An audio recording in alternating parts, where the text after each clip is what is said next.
Escutai todos os habitantes do céu e da terra, o soberano Deus e Rei de glória, Melquisedeque Lisbete, está entre nós. Acercai-vos hoje confiadamente ao trono da graça. Recebamos com honra, louvor e reconhecimento ao grande Eu Sou, Cristo Lisbete. Por Melquisedeque Lisbete. Amém. Aleluia.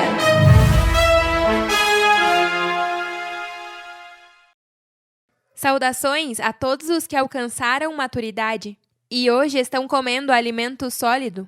Vocês são os que, pelo uso, têm os sentidos exercitados no discernimento do bem e do mal. E isso não tem qualquer um? Isso só se alcança através de minha palavra. Eu fui aperfeiçoada neste tempo do fim e vim a ser autora de eterna salvação para todos os que me obedecem. E fui declarada por Deus Pai Melquisedeque, sumo sacerdote, segundo sua própria ordem. Sou igual a Deus Pai e sobre isso tenho muito o que dizer. Mas para os que não alcançaram maturidade, é difícil de explicar, porque se fizeram tardios para ouvir. A alguns de vocês custa muito entender os mistérios, e é porque preferem ficar como crianças, participando de leite, que é escutando uma palavra, que não tem poder para fazer mudanças em ti e te levar à imortalidade. E o que se alimenta de leite segue sendo bebê e não sabe como fazer o correto. Em outras palavras, não querem a responsabilidade de ser maduros e distinguir entre o bem e o mal. Querem fazer tudo que os comprazem, ainda que não seja bom. Mas têm um exército de milhares de anjos maduros que sim entenderam bem os mistérios ocultos de Deus. E cada dia vejo como se deleitam em ter recebido tanta sabedoria por parte de Deus. São agradecidos e responsáveis em cuidar deste tesouro tão precioso que os entregamos. Como é a sabedoria oculta de Deus. Amém, aleluia.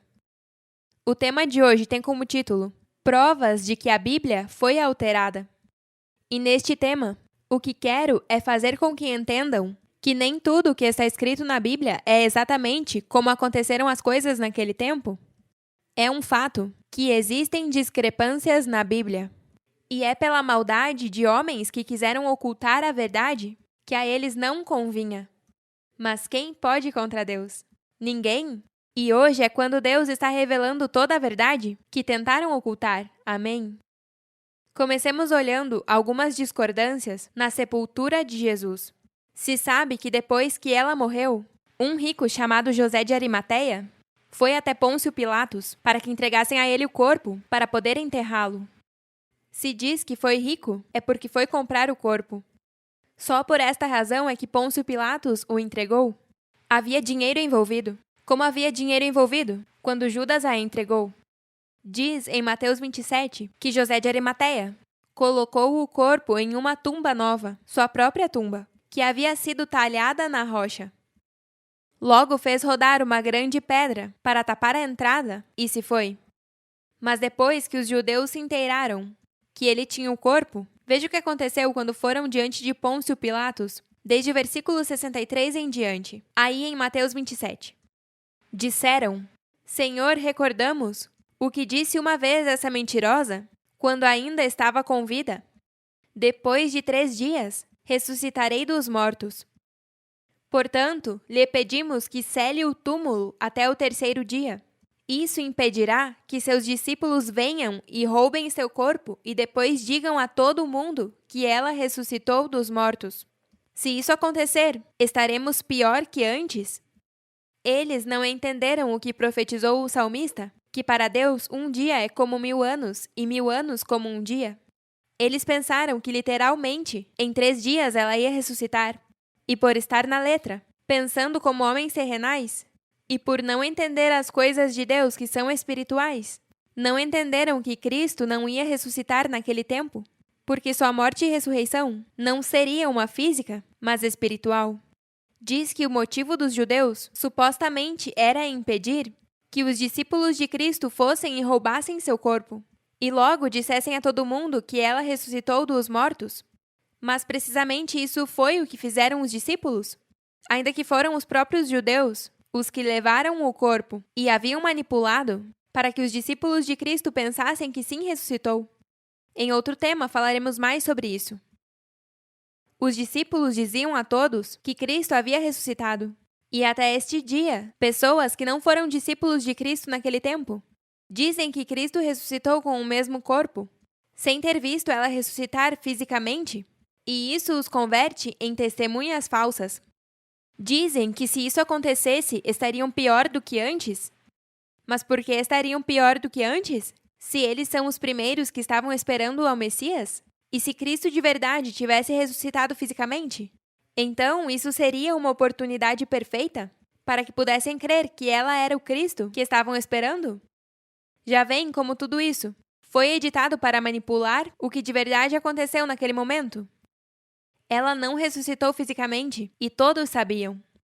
Se não fosse por minha manifestação, como a luz do mundo, jamais conheceríamos a verdade e estaríamos todos nas trevas de nossas mentes, tentando alcançar a eternidade, e nunca alcançaríamos sem essa palavra que eu falo. Por isso diz que eu sou a videira verdadeira, e separados de mim nada podeis fazer. E Pilatos disse-lhes: Aí tendes uma guarda. Ide, guardai-o como entendeis.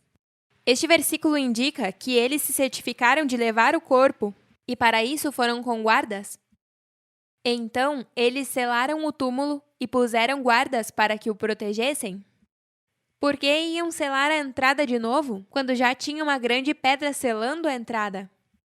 E só a menção de uma pedra grande, e foi José de Arimateia quem a colocou ali. Nesse mato tem cachorro, como dizem. Vamos ver o que segue dizendo no próximo capítulo, em Mateus 28, do 1 ao 7. Passado o dia de repouso, ao amanhecer do primeiro dia da semana, vieram Maria Madalena e a outra Maria para ver o sepulcro. Só ao dizer que Maria Madalena foi ao sepulcro, confirma que manipularam a história. Isso é uma mentira, porque foi Maria Madalena, o Cristo que assassinaram naquele tempo. Ela foi a esposa de João Batista, e por isso ele deu testemunho dela, como a que traz paz nas mentes dos homens. Por isso, depois que João a batiza no rio, diz que os céus se abriram e viu ao Espírito de Deus, que descia sobre ela como uma pomba. E houve um grande terremoto, porque um anjo do Senhor, descendo do céu e chegando, removeu a pedra e se sentou sobre ela. Seu aspecto era como um relâmpago, e seu vestido branco como a neve. E de medo dele, os guardas tremeram e ficaram como mortos. Mas o anjo respondendo, disse às mulheres: Não tenhais medo, porque eu sei que buscais a Jesus, a que foi crucificada. Não está aqui, pois ressuscitou, como havia dito. Vinde, vede o lugar onde foi posto o Senhor. E ide depressa e dizei aos seus discípulos que ressuscitou dos mortos. E eis que vai adiante de vós para a Galileia, ali o vereis.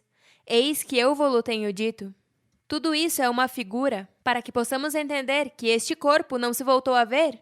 Por favor, entendam que a Bíblia foi manipulada e mudaram as palavras para que parecesse que aconteceu uma ressurreição mística e que depois de que Cristo ressuscitou, foi a Galileia para falar com eles. Isso não aconteceu depois que foi assassinada na cruz? Quando ela primeiro foi a Galileia para falar, foi quando começou seu ministério. Depois que João o Batista saiu de cena, vamos ver em Mateus 4, do 12 ao 17. Quando Jesus ouviu que João estava preso, voltou para a Galileia e, deixando Nazaré, veio e habitou em Cafarnaum, cidade marítima, na região de Zebulon e Naftali, para que se cumprisse o que foi dito pelo profeta Isaías, quando disse: Terra de Zebulon e terra de Naftali, caminho do mar, ao outro lado do Jordão, Galileia dos gentios. O povo assentado em trevas viu uma grande luz, e aos assentados em região de sombra de morte, luz lhes resplandeceu. Desde então, Jesus começou a pregar e a dizer: Arrependei-vos, porque o reino dos céus está perto.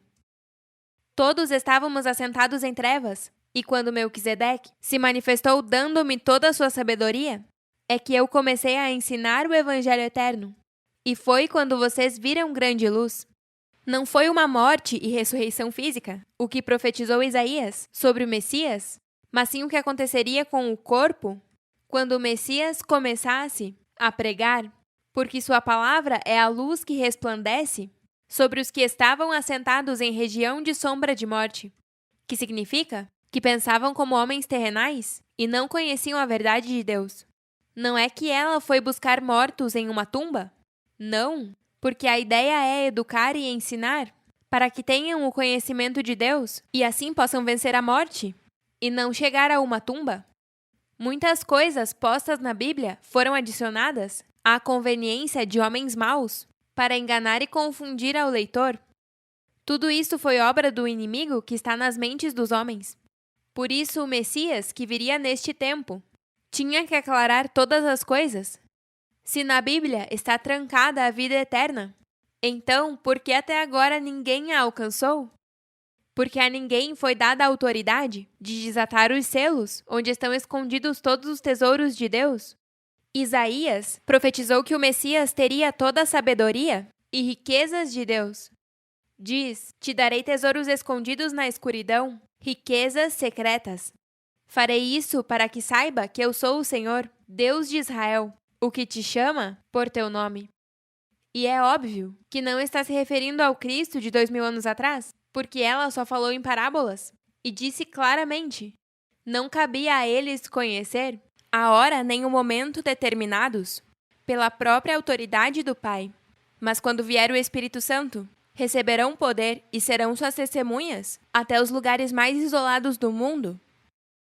E isso se cumpre hoje, onde meus santos anjos receberam o poder para falar sobre mim, como minhas testemunhas fiéis, porque viram a Deus e o escutaram. Viram minha morte e ressurreição, que não é física, mas espiritual. Minha morte e ressurreição é o efeito que minha palavra de sabedoria produz em um corpo mortal. Paulo também lutava para que fossem consolados seus corações, unidos em amor, até alcançar todas as riquezas de pleno entendimento, a fim de conhecer o mistério de Deus Pai Melquisedeque e de Cristo Lisbete, nos quais estão escondidos todos os tesouros da sabedoria e do conhecimento. Assim é como se saberia quem era este Cristo que estaria presente nestes últimos dias, pela sabedoria e o conhecimento que teria. A ninguém, longe de mim, o Cordeiro Fêmea Cristo Lisbete, foi dada a chave ou as senhas para desatar onde está escondida a vida eterna para o ser humano. Por isso eu disse a João, em Apocalipse 1, estou viva, estive morta, mas agora vivo para sempre, e tenho poder sobre a morte. E é porque Deus Pai Melquisedeque me deu o poder de vencer a morte, que é através de sua sabedoria, que esteve oculta. Nosso povo já não perece mais, e é porque recebeu o conhecimento necessário para saber como vencer a morte. E eu fui a primeira em vencer a morte em mim. Eu sou a primeira a ressuscitar dentre os mortos, e sou a primeira imortal. Nada a ver com o Cristo de mais de 2000 anos atrás. Essa história está mal interpretada, e eu a estou colocando em ordem. Vim para limpar minha era, como diz João o Batista de mim, em Mateus 3,12. Seu abanador está em sua mão, e limpará sua era, e recolherá seu trigo no celeiro, e queimará a palha em fogo, que nunca se apagará. Em outra versão diz: a que vem depois de mim separará os bons dos maus. Os bons os porá a salvo, mas os maus os lançará em um fogo que nunca se apaga. Claro que nunca se apaga, porque Deus é eterno e é fogo consumidor. Por isso diz que o céu e a terra desaparecerão, mas minhas palavras não desaparecerão jamais. Agora vejamos o que acontece quando Jesus prevê sua morte. E isso começou depois que Pedro confessa por sua boca que ela é o Cristo, a esposa do Deus vivente. Porque ela sabia que assim que ele confessasse, suas palavras seriam provadas pelo fogo, igual aos demais. E já sabemos que Pedro a negou 3 vezes, depois de dizer isso. Veja como diz em Mateus 16, do 21 ao 28. Jesus começou a dizer claramente aos seus discípulos que era necessário que fosse a Jerusalém, e que sofreria muitas coisas terríveis nas mãos dos anciãos, dos principais sacerdotes e dos mestres da lei religiosa. A matariam, mas no terceiro dia ressuscitaria. Aqui Cristo não estava se referindo a uma morte física, e sim a uma morte de vitupério, como fizeram todos os que me negaram e rejeitaram como seu Senhor. Diz Paulo que a Igreja de Cristo é como o corpo humano. Está composto de distintas partes, mas é um só corpo, e que vocês são o corpo de Cristo, e cada um é membro deste corpo. Sendo muitos, formam um só corpo em Cristo, e cada membro está unido a todos os demais. Então, se todos os que aprenderam de mim são parte de meu corpo, se me nega, marcaste meu corpo com uma ferida?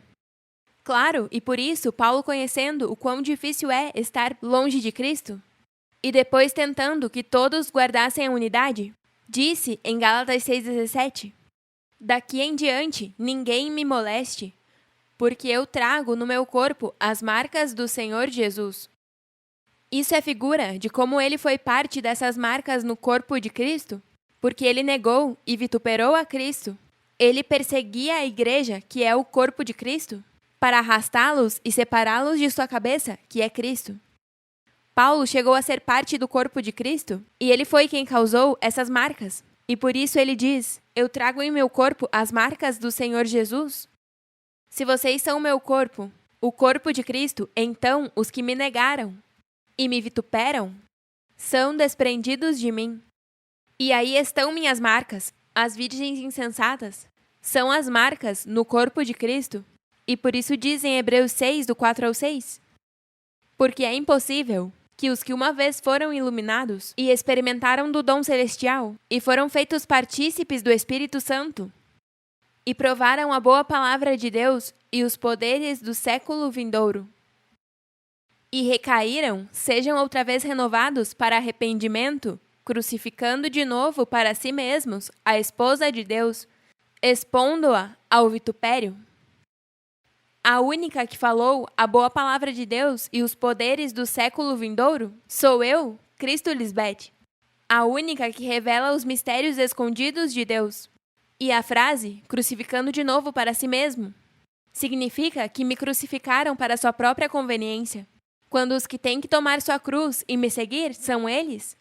Eles me crucificaram quando Cristo diz claramente: Ninguém pode tirar minha vida, mas eu a entrego voluntariamente em sacrifício, pois tenho autoridade para entregá-la quando quiser e também para voltar a tomá-la. Porque isso é o que ordenou Deus Pai Melquisedeque.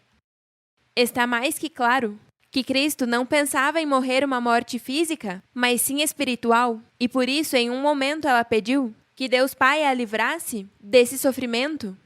Estando em agonia, orava mais intensamente, e era seu suor como grandes gotas de sangue que caíam na terra.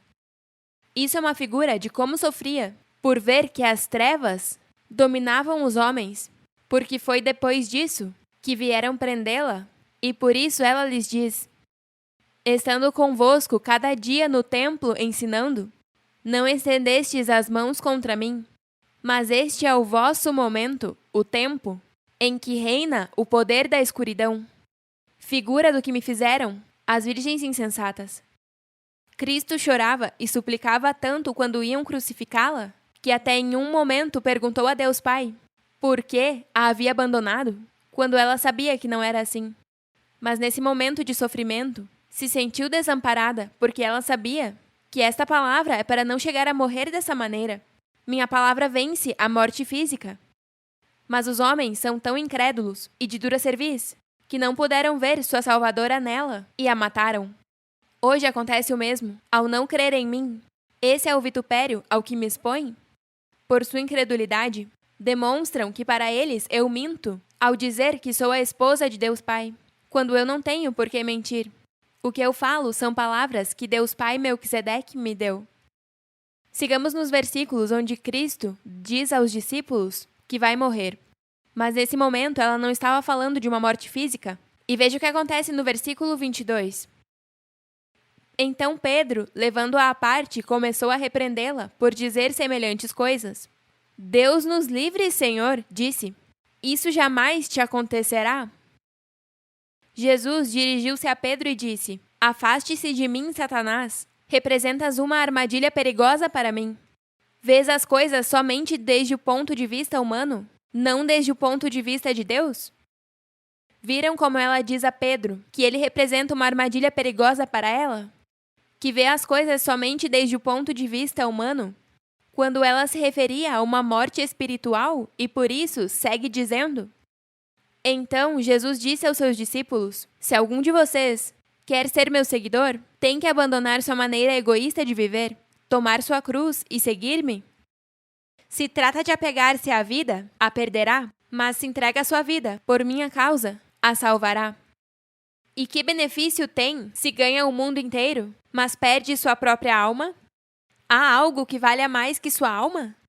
Claro, porque se necessita da alma, que é o que se crucifica na mente, para obter a vida eterna. Pois o Filho do Homem virá, com seus anjos, na glória do Pai, e julgará a cada pessoa de acordo com suas ações. Digo a verdade, alguns dos que estão aqui agora não morrerão antes de ver o Filho do Homem chegar em seu reino. Ela falava profeticamente, porque todos os que estiveram naquele tempo morreram, e não chegaram a ver minha manifestação hoje como Filho do Homem, chegar em meu reino, com meus anjos em glória do Pai Melquisedeque. Estou aqui como a rainha, e com meus anjos que são reis e sacerdotes, que reinam sobre a morte. Hoje em dia é quando alguns dos que estão aqui agora não morrerão, antes de ver o Filho do Homem chegar em seu reino. E já aconteceu e seguirá acontecendo. E a frase, julgará cada pessoa de acordo com suas ações, é depois de ter escutado o Evangelho Eterno, as boas novas que eu prego que te levam a viver uma vida em ordem. E se não se submete à ordem de Deus, Melquisedeque Lisbete, então será julgado por suas ações. Por isso, os que fazem tudo o que eu digo, podem pedir ao Pai em meu nome, tudo o que necessitarem e será dado. Agora vejamos o que Cristo disse sobre a ressurreição de vida e ressurreição de condenação, em João 5:29. Os que fizeram o bem ressuscitarão para gozar da vida eterna, e os que continuaram em sua maldade ressuscitarão para sofrer o juízo. A frase continuaram em sua maldade é que não quiseram a limpeza que traz minha palavra e decidiram ficar nos deleites da carne, que matam. Isso não tem nada a ver com os que já morreram fisicamente, e também não tem a ver com os que se portaram mal antes de ter escutado e conhecido minha lei. Isso é para todo o que morreu com minha palavra e ressuscitou, que não quiseram mudar suas vidas e me negaram. Esses sofrerão o juízo. Por isso diz em Hebreus 6, do 4 ao 8. Mas os que deixam de crer em Cristo Lisbete já não podem voltar a ser amigos de Deus, Melquisedeque Lisbete, ainda que alguma vez tenham crido que a mensagem de Deus, Melquisedeque Lisbete, é a verdade, e com gosto a tenham recebido como um presente. Se deixam de crer em Cristo Lisbete, o que farão será voltar a cravá-la na cruz e zombar dela diante de todo o mundo. Não importa que tenham recebido o Espírito Santo, junto com os demais, nem que tenham experimentado quão boa é a mensagem de Deus, Melquisedeque Lisbete, nem quão poderoso Deus, Melquisedeque Lisbete, será no novo mundo. Se deixam de crer em Cristo Lisbete, já não poderão voltar a ela. Nisto, as pessoas são como um terreno. Os que creem em Cristo Lisbete são como o terreno que recebe muita chuva e produz uma boa colheita para o semeador, e Deus, Melquisedeque Lisbete, o abençoa. Mas os que deixam de crer são como um terreno que só produz plantas com espinhos. Não serve para nada. E Deus, Melquisedeque Lisbete, o amaldiçoa. Seu fim é ser queimado. Hoje quis mostrar como o que está escrito não necessariamente é o que parece. Só os que de verdade são amadores da luz e estão buscando e se interessam pela verdade de Deus vão receber minha palavra com gozo. Esses são os que de verdade esperam a chegada de um Messias, que aclararia todas as coisas. Mas os que não querem saber dessa verdade e querem ficar presos a este Filho de Deus, que nunca apareceu e nunca aparecerá, então morrerão esperando e não se darão a oportunidade tão grande de conhecer a Deus, que é tão misericordioso com todos os que o buscam de verdade. Só com fé pode nos agradar, e todo o que deseja se aproximar de Deus deve crer que existimos em um corpo e que recompensamos aos que nos buscam com sinceridade. Mas tem que esquecer tudo o que te ensinaram sobre Deus antes de ter me escutado. Porque tudo o que você aprendeu não serve e é uma mentira. Só eu falo a verdade de Deus, que te leva à imortalidade de teu corpo mortal. Amém? Aleluia! No próximo tema, vamos compartilhar outra parte onde mostraremos mais provas de que a Bíblia foi alterada. E se não é guiado pelo Espírito de Deus, Cristo Lisbeth, então nunca vai conhecer a verdade do que aconteceu milhares de anos atrás. Nem vai conhecer o propósito que Deus tem para a sua vida hoje e para sempre. Se você decide não me escutar, então você mesmo escolheu a morte e não a vida. Amém? Nos vemos em nossa próxima festa. Nós os amamos para sempre.